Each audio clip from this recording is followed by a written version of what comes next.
हाँ। ओम गम गणपतये नमः। बोलिए गजानंद भगवान की जय। गणेश जी का विसर्जन का समय समीप है, अनंत चतुर्दशी आने वाली है। ऐसी स्थिति में सुनने में आता है कि पंचक लगे हुए हैं, शीघ्रता से हवन कर दिया जाए। और आनंद फानन में आदमी बिना कुछ समझे और गणेश जी का हवन कर देते हैं। तो मैं ये बताना चाहता हूँ वीडियो के माध्यम से। इसके पहले भी मेरी 2-3 वीडियो शंका समाधान की निकली हुई है।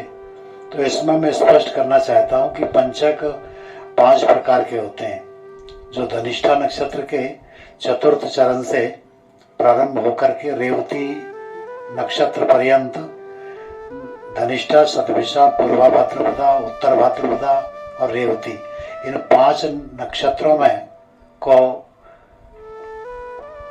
पंचक की संज्ञा दी गई है। रविवार को जो पंचक रहता है वह रोग पंचक कहलाता है। सोमवार का राज पंचक कहलाता है।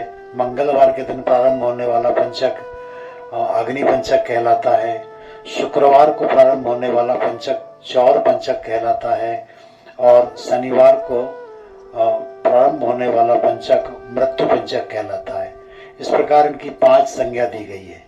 तो मैं स्पष्ट करना ये चाह रहा था कि धनिष्ठा नक्षत्र के चतुर्थ चरण में जब पंचक प्रारंभ हो रहा है तो वह 26 तारीख की अंत रात्रि में होगा, अर्थात 27 की तारीख लग जाएगी। और बुधवार और गुरुवार, ये 2 दिनों के लगने वाले पंचक को शुभ पंचक माना जाता है। ऐसी स्थिति में कोई भी प्रकार, वैसे तो मूर्ति को विसर्जन करने का शास्त्रों में कोई विधान नहीं है। ज्योतिषाचार्यों के कहे अनुसार भी ऐसा कोई विधान देखने में नहीं आया है कि गणेश जी की मूर्ति या देवी जी की मूर्ति को विसर्जन करने का कहीं उल्लेख किया गया हो।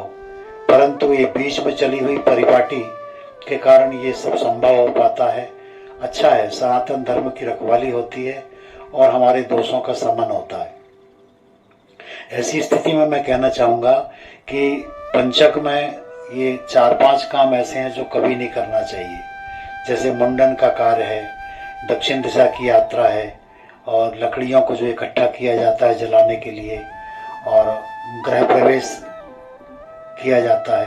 तो ये 4-5 ऐसे हैं जिन्हें मृत्यु पंचक कहलाता है, जिसमें मृत्यु होती है। तो ये 4-5 कारणों से पंचक होता है। अन्यथा ये मांगलिक कार्यों में, पूजन में किसी भी प्रकार का कोई दोष नहीं है।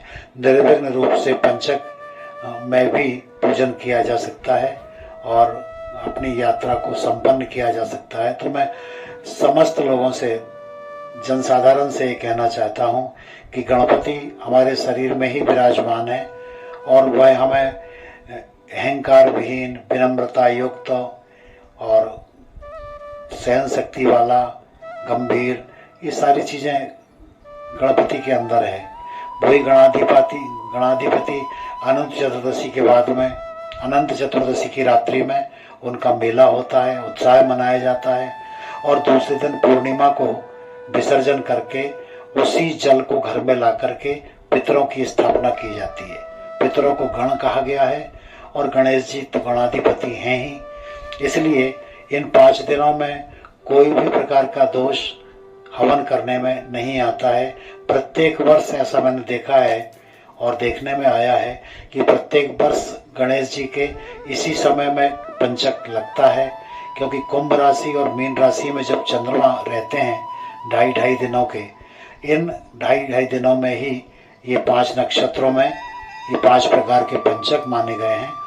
और इसमें गणेश जी की पूजन में, हवन में किसी भी प्रकार का कोई दोष नहीं है।